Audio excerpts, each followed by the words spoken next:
everybody is a genius. But if you judge a fish by its ability to climb a tree, it will live its whole life believing that it is useless. Good afternoon, ladies and gentlemen. The motion before us today is this House supports academic tracking in primary and secondary education. We would like to start by defining the basis for the debate and saying that academic tracking is separating or streaming students based on academic performance in specific subjects within a school. And primary and secondary education is the learning institutions for children from the ages of 6 to the ages of 18. We would like to clarify that tracking has been refined to lean more towards a subject-to-subject basis. And these groups are active groups, meaning that they could change within the year.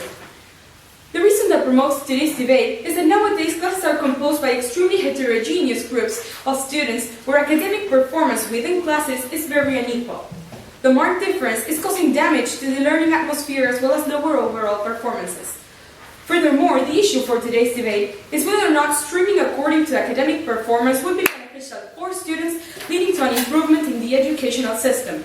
So in order to win today's debate, Team Proposition will prove to you, 1, that it will benefit the majority of the students, and 2, that it will benefit the educational system as a whole. Now, let me tell you that as a proposition today, we will tackle this motion through a 3-layered analysis.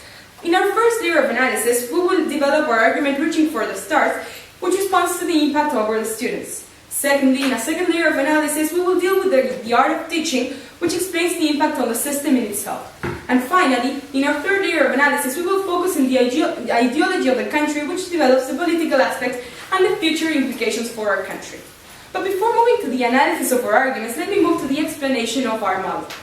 Within the same school for every subject, we will imply tracking as a governmental educational policy for public and for private schools. Every year or every fixed time period, there will be tests which mark the which results will mark the determination of the class that the child will go to.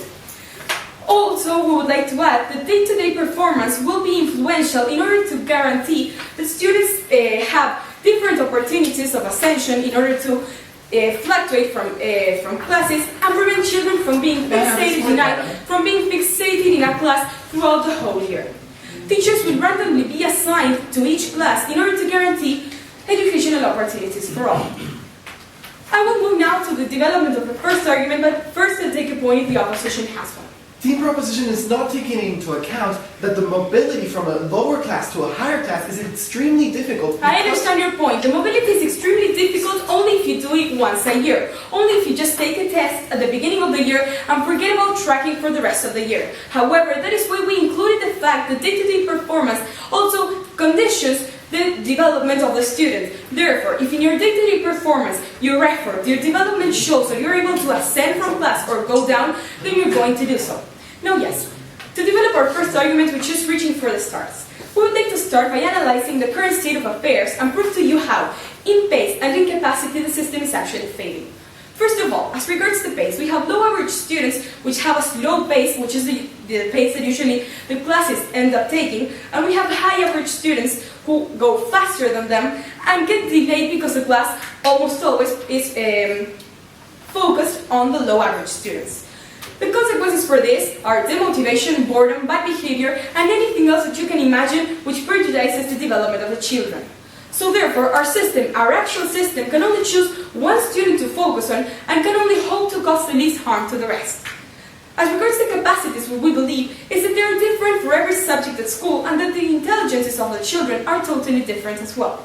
So when we put together all those intelligences denied, what we find is that the potential is damaged, that the reaching of the maximum potential is totally damaged, as not all children will be, of course, satisfied. So therefore, under the current system, all are treated as if their capacities were equal, not reaching their full potential. Now let's analyze what will happen if we apply tracking for our system. We would have homogeneous classes which will have a unified pace, not forcing those who walk to run, and those who run to walk.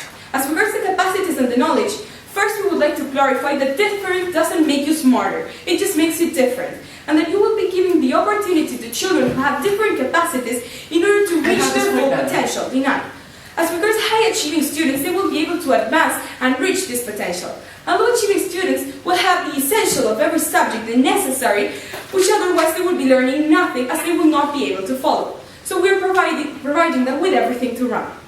The side effects, we have motivation, as low average students will be more incentivized to participate, I'll take you in a second, and high average students will be able to take on challenges. We will also have the development of group projects in a good way, in a way that everyone is participating in the same manner and developing their leadership skills. But you disagree, sir? How does the proposition believe that putting demotivated kids within the same classroom will motivate them? I understand your point, but putting demotivated kids in a classroom where they are not motivated at all will not increase the benefits for them, will not try to change the benefits. So what we find in today's system is that it is not bringing enough benefits, not benefits at all, neither for the high developing students nor for the low ones. So therefore we believe that a change should of course be imposed.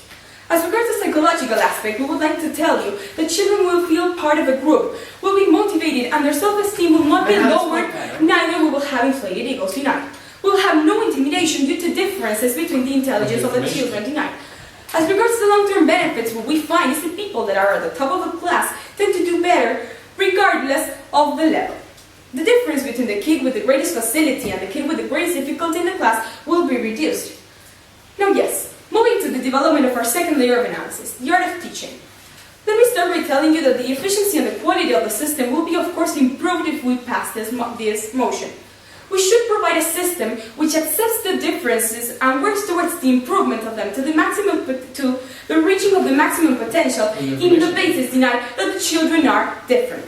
As regards to the heterogeneous class, what we would like to tell you is that they are harder to teach. First of all, we have poor class atmosphere, and let me give you the example of a 2008 American survey which stated that 63% of the teachers from mixed class told that their class was too heterogeneous to be able to teach effectively. What we find here is that if 63% of the teachers in our country believe that their classes are too heterogeneous to teach, then we're having an efficiency problem inside our country. But madam, Denied. As regards to preparation of the class, what we have is different exercises or same exercises for children who are different. As regards to the first case, if we have different exercises for children that are different, what we have is an already existing division between the children who are all put together. Therefore, we have an inefficient class. But what happens if the teacher prepares the same exercises for everyone? That is also inefficient because those children are different. So therefore, the current system is not providing the best possible option for the children.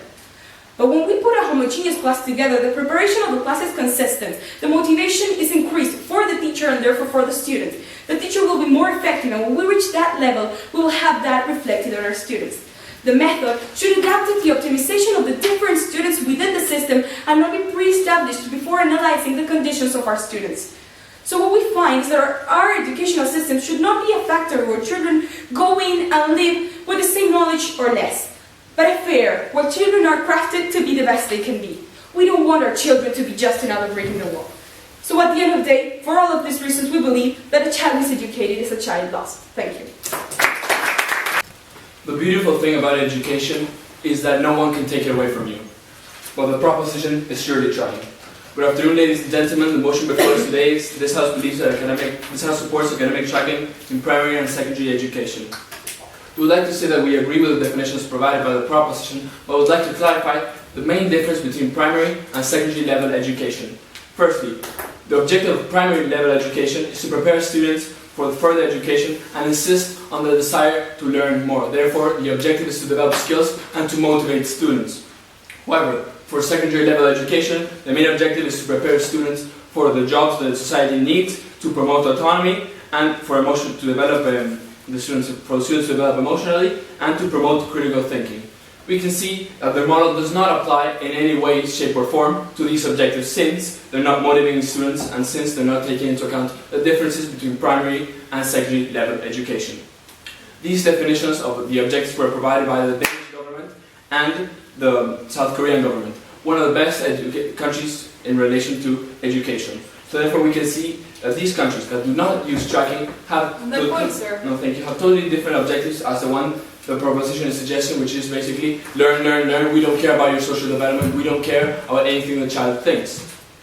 So the problem that drives today's debate is that the difference of academic development of students have put into question the effectiveness of the different educational systems. Therefore, we are assessing whether it will be efficient to reach the aforementioned objectives to impose tracking in many schools. So therefore, we're debating whether academic tracking will generate the best learning conditions for all students and will benefit the system as a whole. Therefore, in order to win this debate, proposition must prove 1. That it benefits most of the students. 2. That it will generate a good learning environment. And 3. That it will promote the level of efficiency of the system as a whole. And we will show how this is not the case through a 3-layered analysis. In our first layer, we will just provide the argument about institutional discrimination, which responds to how this mechanism is discriminating against the lower level students by simply saying you should go to the lower level class because I believe that in your day-to-day basis you are not a good student, therefore you go to this lower level class. Then we will go to our second layer of analysis, which brings our second argument about the reality check, about how the model that is suggested does not work in reality, about how there are many other factors that they're not considering and in the current present determine whether a student is assigned to a higher level class or a lower level class even before that test is taken. And lastly, we will develop our third layer, which talks about the ideology and the alternatives of other methods that could be posed, and the ideology of the country who should impose this educational system, and how not all the ideologies of all the countries are the same. But before doing so, we will provide a brief refutation of the points presented by the proposition. Starting with their mechanism. They said that the day-to-day performance will be analyzed, but the test overall will determine whether the student is accepted to a higher level class or a lower level class. We would like to ask the proposition whether they believe that a test should determine on which class they go, or whether a day-to-day analysis should do so. No, thank you. As they say, a day-to-day analysis will do so. No, thank you. And they stated that this mechanism will be subjective, therefore open to a huge level of discrimination from the teachers by basically stating, you, I don't like you, go to this lower level class. But you, I like you, go to this higher level class. No, thank you. So continuing on with the first argument about reaching for the stars. They said that the potential will be damaged under the current system. We can see that under the current system, lower level students are promoted to achieve that higher level student, to achieve the level that higher level students are because they're in the same class, and they're motivated by their peers in order to perform better and are moving at a pace which will force them to increase the learning and to move up the pace and to learn more and not simply stay behind. We can see that they stated that tracking determines the pace, so therefore they're themselves stating that lower level students should receive a worse education with a lower pace and should learn less. No, thank you. We would like to ask the proposition, why they believe that lower level students should learn less than higher level students. Why not give them the equal opportunities to get a good quality education? Please. We're not trying to give you a system that is worse off for least less achieving kids. We're trying to give you a system that is more adapted for their current needs, so they can progress in a more. Perfect. We believe you have good intentions, but however, you're trying to put a system, and that's not tracking, ladies and gentlemen. We can see that tracking poses a negative system for the majority of the students, which are not classified in the top 10% since they are put into lower classes and since they are discriminated and move at lower levels, at lower paces, and we will develop this throughout our arguments further on. And they mentioned this example, no thank you, about motivation. We have seen no analysis whatsoever. They said lower level students will be motivated since they can participate more. Ladies and gentlemen, we can see that lower level students do not actively want to participate, and if you put them together, they might even get distracted even more, which is what currently happens in the world right now in the countries that have tracking. So therefore it's not motivating students, it's damaging their learning environment. Then they mentioned this very good point that they will be part of the group. Of course students will be part of the group. They will consider themselves to be part of the dumb group, the part of the group that's bad at math, part of the group that's bad at sciences. They will be part of the group. There will be some social inclusion, but that's not positive for the development of that child. Moving on to their second argument, the art of teaching. They said that they accepted the different capacities, however they should discriminate upon them. They believe that a student who is good at math cannot be in the same class with a student who is not good at math, and therefore the difference in capacities could not promote learning for both students. You can see that teaching a lower level student what you believe, what you know, promotes learning for the one who's teaching and for the one who's receiving that class or that explanation from their peers. So therefore it will be benefiting both students to have a mix of capacities. No, thank you. However, they're completely denying this fact altogether. Then they mentioned the example of a 67% heterogeneous class, and they said that classes that are too heterogeneous are bad. So let's discriminate and put one race here, one race there to be homogeneous. Ladies and gentlemen, segregation is not good. We have seen it throughout the history and in many, many other cases. If the proposition wants to segregate, then you can do so, but we and the opposition will not accept this at any cost whatsoever. So moving on to our first argument about the institutional discrimination. We can see that tracking is discriminatory since in the way it's implemented at a very young age, it determines the future of these children from the get-go. We can see that in the opposition we want to leave no child behind, as in the proposition they want to discriminate and leave all those who cannot reach the standards they themselves have set, they can leave them behind. Let's see why this is discriminatory. We can see that this is a very subjective test that they themselves have said. Teachers can say, I like you, I don't like you, and that will determine the level. We can see that there are other barriers, like cultural or language barriers, that would make minorities be classified in the lower level groups, and that would be discriminatory, and maybe non-natives will also be classified in these lower classes, as we can see in the present. We can see that they're limiting the conditions for children, they're limiting their potential development in the future. So therefore, and it's very hard for these students to leave this lesson and move on to a higher level course. We can see that once you're classified from the age of 6, they themselves have said, then you will be part of a higher level group. Then that higher level group will move forward and will learn at a higher pace, and the lower level group will move slower at a lower pace. So therefore the knowledge gap will be increased and will be widened even more as we move on to secondary school. We can see many examples of the Czech Republic, Greece, Italy, Germany, where the difference between these countries has been widened even more in comparison to other countries like Finland, who do not have these tracking systems. And therefore we can see that they're completely detrimenting the lower level students and not benefiting the educational system as a whole. So that proves our first layer of analysis. So moving on to our second layer of analysis, which is about the different ethnical barriers. We can see that students of different economical backgrounds will be discriminated since they do not have the possibility to move on to the higher level education. And therefore, for those reasons, the proposition has not proved the burden of proof, and for those reasons we believe that segregation is not the best policy. Thank you.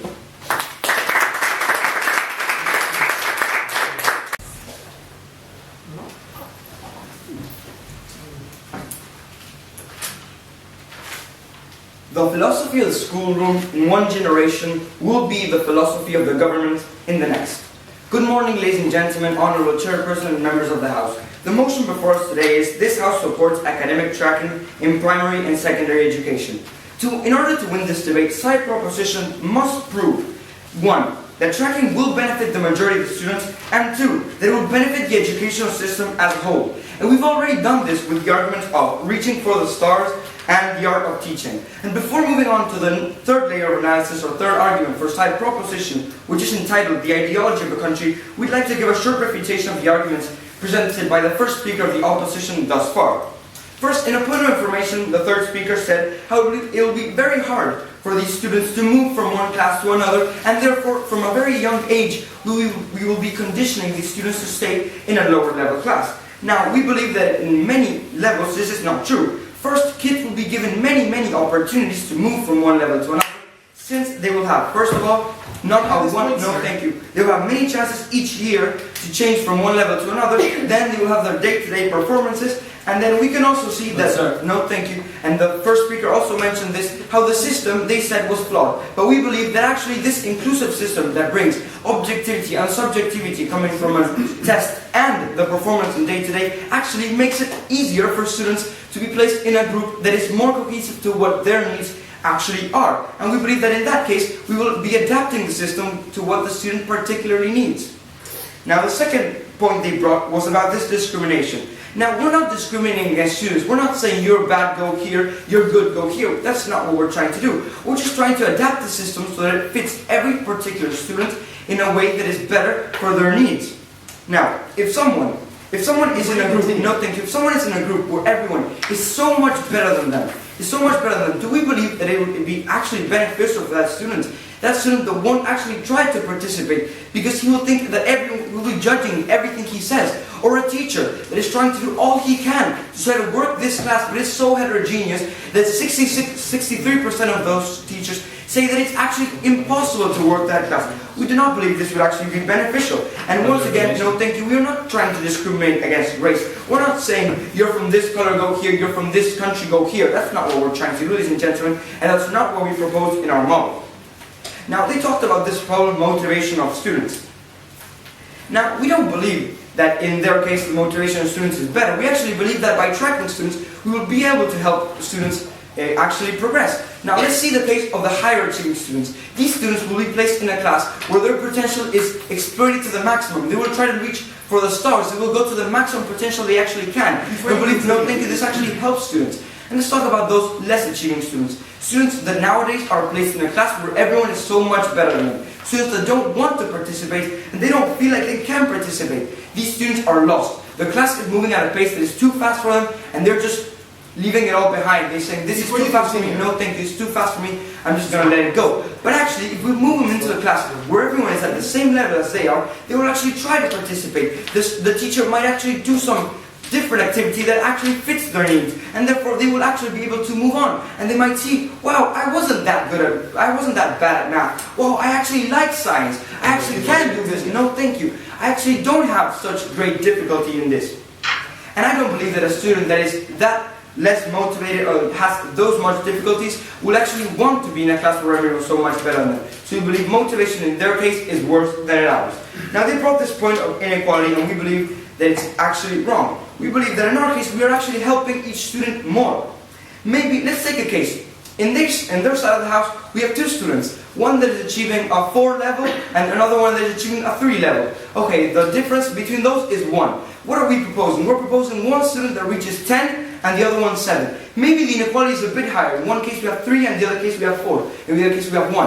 But what do we have in this side of the house? We have students that are overall achieving much more. We have students that actually will help society in the future, will take action in what they're learning in school, and will actually help society. Now, moving on to the argument that we will propose today, Before you which continue. is... Yes, please. But what team proposition is failing to understand is that the mobility is impossible because as the higher class is going at a pace much faster. I understand your point, but that is not true. And again, here this brings me to another case of Malcolm Gladwell in a book he wrote about David and Goliath. He analyzed the difference between the lowest 10% of Harvard students against the highest 10% of East Texas University students. And he found out that after 10 years, actually the top 10% of the East Texas University students achieved more than the lowest 10% of Harvard students. Why is this? Because in their school they were able to develop leadership skills and more skills because they were confident in what they were doing because they were in the top 10%. So we believe that if kids that are maybe achieving less things than higher achieving kids not think they're put in a class where everyone is at the same level as they are, they will be able to be at the top 10% of the class. So we believe that in the future will actually help them, as this case shows. Now moving on to the argument, which is ideology. No, thank you. On a small scale, we will see how this model that we're proposing will actually bring many benefits on a personal level, since students will be able to see in which areas they're actually good at, in which areas they excel, and in which areas maybe they need a little more strengthening, and in these areas they could put some more work into this. Now this clearly on a long scale, we will see how this will be granting many personal benefits. Now if we look at it at a larger scale, on a national scale, we can see how it brings also many more benefits. Since countries will be populated by a future generation of people who had their gifts exploited. They knew what they were good at and they can actually, no thank you, they were pushed beyond their limits. We are actually in a society where kids and all these people are trying to do the best they can in the subject they're best at. Now, let's talk about, we're going to separate this into separate levels. First, those that had facility in learning a specific issue, and the other ones that had difficulty in this topic. Now, those that had a facility were replaced with students that are similarly capable. Now, we believe that this will be able to boost their abilities so that they can reach the maximum potential. And those that had a difficulty will be given a chance to progress, a chance to grow in a class that is more inclusive and more adapted to their specific needs. Now, we believe that this will grant a country a more efficient workforce coming from a more efficient school, and we will be able to develop a better developed labor market, which in the end will show strong and skilled, knowledgeable people that can actually help the economy and the country progress. And for these reasons, we believe that we've already proved the burden that it will help the educational system and the country in the future. Now, what would be the ideal case? Ideally, we would have every single student reaching their maximum potential in every single subject. And we can clearly see how this is very utopical and it's practically impossible to happen. That's why we believe that if we train students according to their abilities, keeping in mind the areas in which they are best at, they will be able to develop themselves to reach their maximum potential, their maximum realistic potential of what these people can do so that they can benefit the country and the whole society in the future in the best way they can. Therefore, afterwards, in the future, we can see how this potential will be put into action, leading to tangible benefits in the future in society, proving that our system will actually help society in the future and in the long run. Now, we believe that this impact will be directly proportional to the labor market. If we have the current required base for students, plus the maximum developed potential, which is what the proposition is proposing. We will be raising kids that have a higher potential. Therefore, for all these reasons, we believe that academic tracking actually eliminates the bar, eliminates whatever the students can reach, and for all these reasons, we believe that a child miseducated is a child lost. Thank you.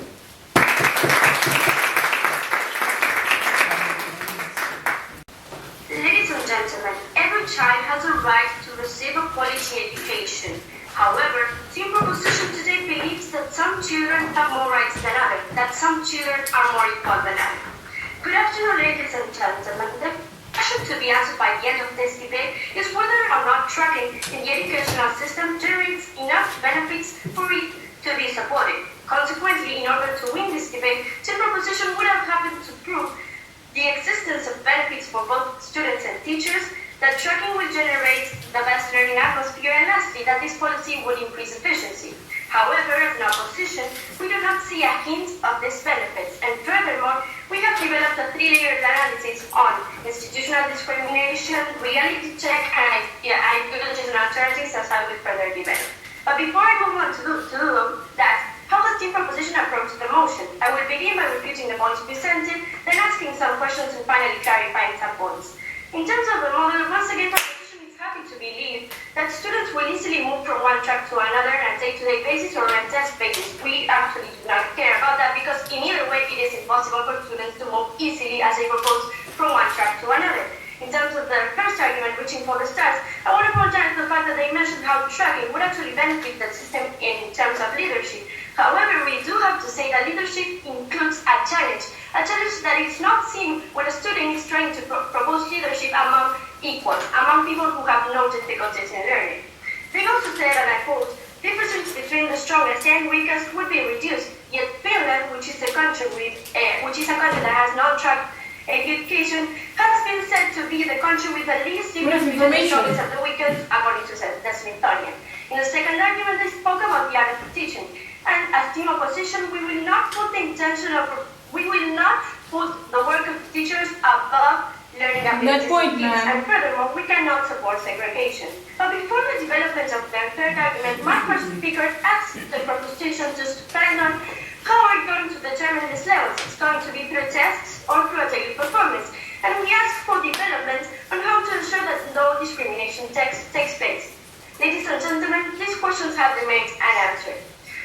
Now yes, to the third argument. They said they pointed back to personal benefits, which we have already refuted, and they also said that they aim at a well-developed society. However, as we first pointed out with the objectives of secondary education, students need to be trained to suit the jobs they need, which will not happen under tracking. And also, we aim at an efficient workforce, they said, because it would lead to lead because of the effective system, because it produces an effective workforce, which is not only cyclical, but also based on a false assumption. I disagree. We explained in the speech that I just gave that the levels will be determined by a combination of both what the teacher said and what the test said. I get your point. So I will continue with that was the point that I want to develop. How can you continue to claim that a kid who has done, for example, standard level math for 6 years in primary will certainly be able to move to higher level in math for the first year in secondary and actually do well? That's highly improbable. Are you really, and another question I want to pose is, are you really willing to put teachers' work about students' development? We asked team proposition to kindly give us analysis on this. Also, now moving on to clarifying and answering some questions that were posed by the proposition so far. They spoke a little about motivation because they assume that it is easy to move from one track to another and that will motivate both high and low achieving students. But once again, this is also based on a false assumption, as low achieving students will be demotivated as they see a dark future ahead. So yes, refutation leads me to a new question. Has team proposition actually complied with the burden of proof in order to win this debate? And now, yes, back into the opposition's case, which is so far so good. In our first layer of analysis, we mentioned institutionalized discrimination and how the opposition wants to leave no man behind, how the opposition believes that tracking broadens the gap between those who do well and those who do bad, as seen in the cases of Germany and Greece, just to point out a few examples. And we also showed the detriments for the students, both in the psychological and in the long-term aspects, which casted a reasonable doubt on the benefits for the student, the learning atmosphere, and the efficiency. In a second layer of analysis in our second argument, reality check, we said that tracking is a system that works as that if tracking works as proposed by the proposition, it would be utopic because of the economic context, because of racism, discrimination, and because of the origins, all of which make students track not only on the academic results, but furthermore many other factors.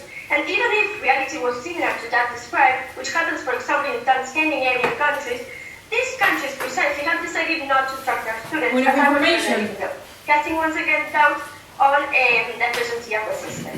Now, yes, moving on to a third layer of analysis, we find an argument related to the ideology of the countries and a non-discriminatory alternative. But before I develop, I'll take a vote. How can we be discriminating when we are proposing a system that actually benefits all of our students? But you are maintaining a system which, of course, will not grant. Sorry, I guess your point. We keep on defending the fact that they bring about that benefits, and therefore it is not discriminatory. But we have proven these benefits to be inexistent. Now, yes, moving on to our third argument, which is developed in terms of countries' ideology and non-discriminatory alternatives. Firstly, we believe that the educational system responds to countries' ideologies and objectives. And according to this, each country will be willing to emphasize different subjects and different areas within their schools. And consequently, and because every country is different, it is each country that has to create a system that best fits its population and its objectives, so as their educational aim to be fulfilled. Tracking system would not respond to their objectives in many cases. For example, in those countries that want an homogeneously prepared population or an egalitarian one. So now, yes, let's take a look at some other alternatives that do not discriminate and work really well. For example, Waldorf education gives a more humanistic approach to education based on a pedagogy that incentivates the role of imagination in learning, and most importantly, strives to integrate students regardless of their learning abilities. Team proposition should bear in mind how this non-track system has actually resulted around the world. For example, in Germany, 85% of the Waldorf students reported that the environment in class was positive for them and they enjoyed school. However, that percentage in non-track students reduced to just about 60%. Also, in the United States, pupil scores have usually come above the national average, something that has been completely dismissed by opposing propositions. Another case that deserves to be highlighted is a whatever it takes education case in Finland. It has always been among the top countries in the ranks by the Economist Intelligence Units of Pearson, and it's precisely a country that encourages integration and not discrimination due to level. The Ministry of Education and Culture claims to have built a system that is based on the idea, and I quote, that all people must have equal access to higher education and training, the same opportunities available for every citizen. This includes developments in environments that are challenging for the students, and challenging being working with people that are at a lower pace or with special abilities for learning. Therefore, they have special teachers and they mix ideas and abilities, creating a system that is highly efficient. And when we describe the system, then we would be using terms like equality, efficiency, and equity, with no rankings and no comparisons. Concluding, all of these systems benefit education and the learning process as a whole, and help in the learning process of every student. Coincidentally, the same results as the proposition aims to prove on track. However, what does not arise from track and not from this system is discrimination and segregation. And it is because of all of the arguments we presented and the reputation that on this side of the house we are proud to stand by the idea that segmentation is the first form of inequality. Thank you.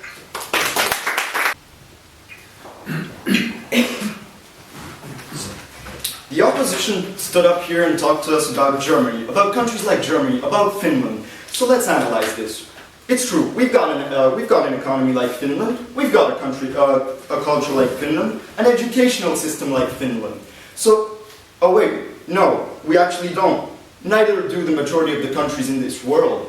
So the opposition stood up here and talked to us and gave us examples of countries which we cannot compare to the rest of the world. They gave us examples of just exclusive countries, of just a few, which do not apply to the majority of the cases.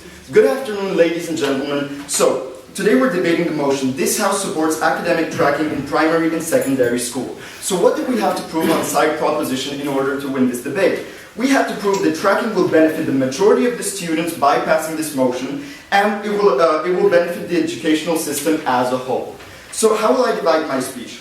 First of all, I'll talk about certain questions and answers posed during this debate. Then my three main points of clash, which were motivation in school, segregation and discrimination, and quality of learning. After that, a brief summary of the debate will be made. So, let's start with the questions and answers. So we were asked, how will there be no discrimination in this system? How will we actually guarantee that this will not happen? Well, the fact is that the teachers, as we said, will be assigned randomly. Not the best teachers to the best groups, otherwise the teachers assigned randomly, therefore preventing the discrimination. And I will also talk about this fact of discrimination in my second point of clash. Now let's talk about something else. Let's talk about how the opposition actually failed to clash in certain key aspects. In certain key aspects such as the burdens they set us themselves. They set us out to prove how teachers would be benefited. And we actually proved this, and we later heard no answer from side opposition, which we definitely hope to hear one from in the next speeches. So we talked about how these teachers would actually be able to adapt to the system through having these homogeneous classes. Through having these classes, no thank you, through having these classes they can adapt to. They can have one homogeneous class, not the best, not the worst, otherwise one level in which they can teach at a standard level, and actually everyone benefited, the teacher and the students, all of them. So, moving on to no thank you, to the first point of clash, which is the motivation at school. Now, this is a definitely relevant topic, yet the opposition took an extremely erroneous approach to it. Why is this? They assumed that because of being in a lower class, it meant that there would be little motivation. Now let me tell you why this is actually absolutely wrong. They told us that they would feel part of the bad group, of the less developed group, however it would be. But this is not true. Why? Because we believe that being in the lower group will result in motivation itself. This will actually set them out to prove themselves to the thank you. Will actually set them out to prove themselves, and it will actually grant the possibility of them learning. And why is it that it will grant them the possibility of them learning? Now, let's compare the two situations. In the current system, as we have proven, we showed that this generates boredom, that there's a bad learning atmosphere, where in general, they just cannot progress because they're mixed with the top learning students and they cannot follow, and the top learning students are slowed down by the rest. So this is actually what creates lack of motivation. We can see that the system they're in right now is what is creating the detriments nowadays. So in this case, many learn nothing. No, thank you. Many learn nothing while some are slowed down. So therefore, we can see that this actually benefits no one at all. Let's analyze the other case, the case we're actually proposing. The case where we show that they actually do learn. And it's always better to learn something than nothing at all. We believe that by actually passing this motion, we will be able to grant some of them the benefits that they cannot have otherwise in the other system. No, thank you. No, thank you. So, this refutes the fact that they told us, why should some learn less? We're actually defending the fact that some should learn some anyways, without having the possibility of not learning anything at all, as the opposition is trying to defend. So, what else have we seen in this point of clash? We were told that, and this was a big point from the second speaker of the opposition, we were told that there would be a tough mobility between classes, that it would be very difficult to move from one level to another. We're definitely against this. And why would it be that this is not true? Why is it the opposition is tricking the audience into believing this false aspect? It is because we believe that these students can still put some effort into their work. We believe, unlike side opposition, that these students, no thank you, can actually progress. And it's very possible to move along when they have the motivation to do so. So, before moving on to the second point of clash, I'll take a point from the opposition if they have one. Yes, relating to the point about that you said that we were making stuff up. We mentioned the case about Greece, Czech Republic, Italy, Germany, Finland, Spain, Japan, Sweden, how this gap was increased due to tracking. What do you have to say about that? I understand your point, but once again, these are very specific countries, and some of them as well. Actually Germany. I was about to mention Germany now that we're talking about it. Germany, we showed that there's actually a study that showed that 80% of people were actually happy with the students being tracked. That these people were, 80% of the people were satisfied with their kids being tracked, and therefore it brought benefits to them. So moving on to the second point of clash, which is segregation and discrimination. No, thank you. Once again, the opposition is trying to tell us that we're discriminating, that we're segregating. And why is this not true? We're doing exactly the opposite. And why is this? Because we want to eliminate a highly inefficient system. We want the current systems to benefit. We believe that the current system benefits only the high-achieving students, while low-achieving students are simply left there to try to catch up, to try to get to the level of the others, while they simply cannot, while they simply slow down the others and cannot learn a single thing while the others progress. And so, while on the other hand, we believe that by doing this, we would actually be granting them all these benefits, that they would actually have the possibility of learning. So, this is the other option that they are proposing. While in the end, learning, we want them to learn, because they will not be able to do so, nor would they want to if we remain in the current system. So, moving on to the third point of clash, which is the quality of learning. No, thank you. The opposition has told us a lot of things today, but what is it we want to tell you right now? We believe that the opposition never actually got to the point. The opposition was continuously beating around the bush. And why is this? Because they never told us how being in a heterogeneous, how being in a heterogeneous class benefits the majority. They never reached the point of telling us how the current system is actually beneficial compared to the system we are proposing today. No, thank you. They never actually mentioned the harms of the system proposed right now. Therefore, we believe that it's for these reasons that our case managed to stand at the end of the day. The opposition simply mentioned concepts such as discrimination, such as segregation, but never actually managed to prove their final point with it. So, it is for all these reasons that we actually want to keep going and make a summary of the case. So, what have we said in this debate up to now? In our first argument, which was reaching for the stars, we have proven how this actually will benefit, how the heterogeneous classes does not permit learning in the class. How no one is benefited, causing lack of motivation, causing boredom, bad behavior, and therefore the system deteriorating as a whole. So, on the other hand, we have the system we are proposing, which actually proposes that it will generate motivation. These group projects will function. These students will be able to learn. In the second argument, we have proven how the efficiency and quality of the system will improve. The teaching of a heterogeneous class is much harder than a homogeneous class. Therefore, our system will benefit much farther. The teachers as well will be motivated, which we heard nothing from on-side opposition. In our third argument, we showed the ideology of the country, how this would grant many personal benefits as well as on a larger scale, since countries will be populated by future generations whose gifts in certain areas were pushed beyond their limits during their school years. So it is for all these reasons that at the end of the day, we believe that a child miseducated is a child lost. Thank you very much. A child miseducated is a child lost. Yes, ladies and gentlemen, and what we are seeing on side proposition world is that we are denying a proper education to lower level students. So yes, we are losing childs because we're not educating them. Good afternoon, ladies and gentlemen. So throughout this whole debate, I have analyzed and got into the conclusion of three main points of contention, which were the first one, if it's beneficial, the second one, the applicability of this model in the current situation, and the third one, the results in the future. But before I move on into the first point of contention, I'd like to start by pointing out several flaws in the model of team proposition. We're talking about how they came here today and talked about how these classes would be wonderful because they would be segregated by different levels of achievement in their academic results. But they never took into account the amount of teachers that they will need to be able to carry out all these classes. They just assumed that magically teachers will start to pop up from everywhere to be able to teach all these 2,000 new classes they have to teach. Because, okay, you got a 7, you go to the class that got a 7 in this test, and you got an 8 in this test, and so, okay, no thank you, sir. The classes that got a 7 all go here today, and I need a new teacher to teach them. Sorry to tell you, this is inapplicable. Now, but before no, thank you, sir. Now I'm going to start with the first point of contention, which is beneficial. Here we see team proposition that stood up with the first argument, which is the art of teaching, in which they said that the efficiency of a class would raise, and the efficiency in the way in which children are learning would be better. They only said that. They didn't present analysis on this. They never showed us how will this education be more efficient? How will this bring a better benefit? And how are we assuring that we are getting to the potential of all these students?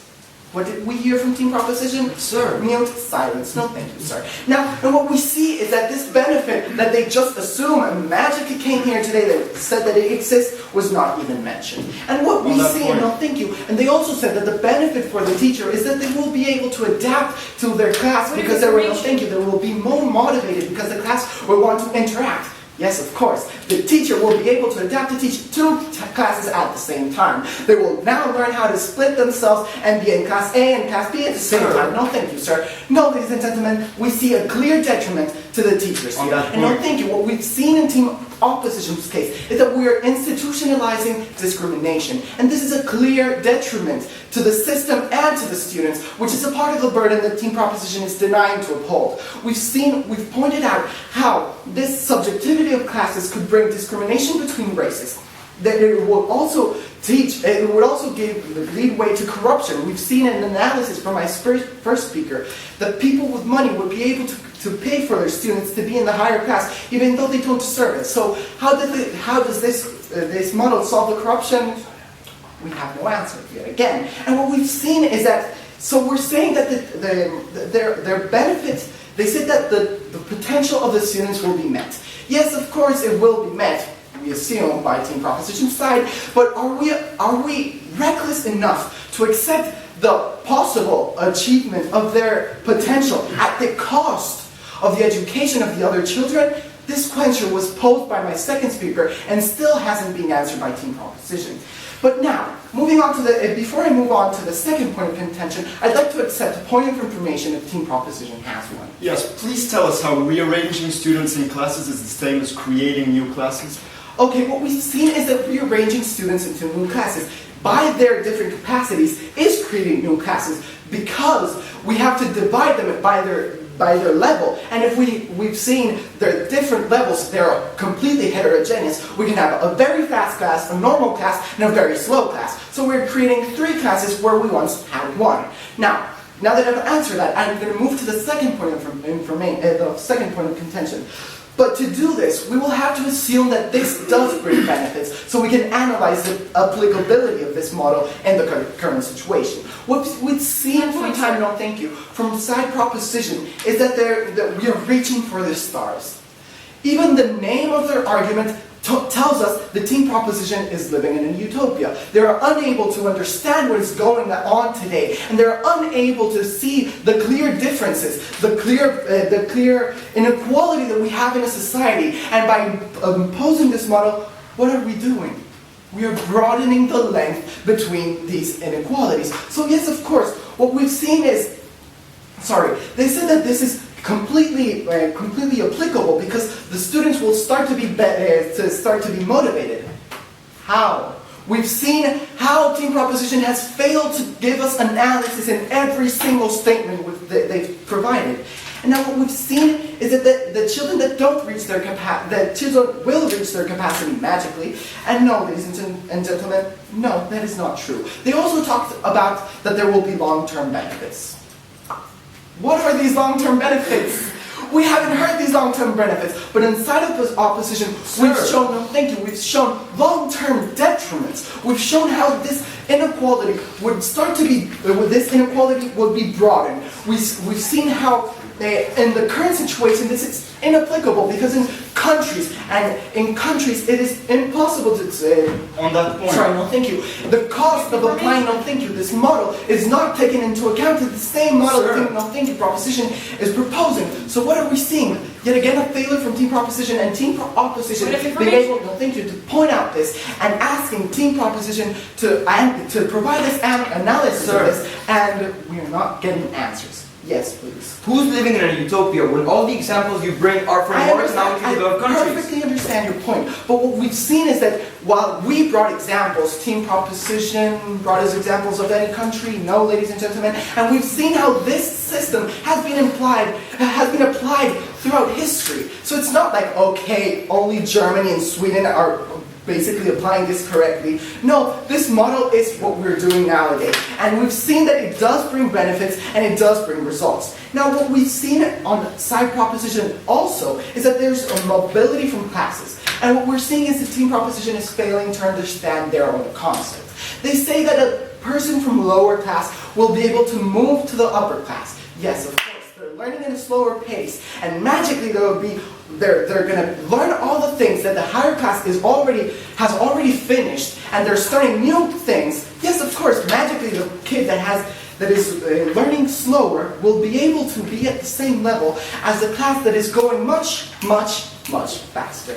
Yes, of course, ladies and gentlemen. So what we've seen is that this is not applicable in reality. But now let's assume it is beneficial and it is applicable. Now let's see the results in the future. We've seen on two sides the argument of ideology. We've seen on side proposition that finally we will have a society in which people will have met their potentials and we will live in a better society, again, utopia. But what we're saying is that we're not meeting the potentials of every single student. We're denying the lower class students their development, their education, and therefore the long-term effects, the results of the future, will not be the ones mentioned by Team Proposition. We're going to live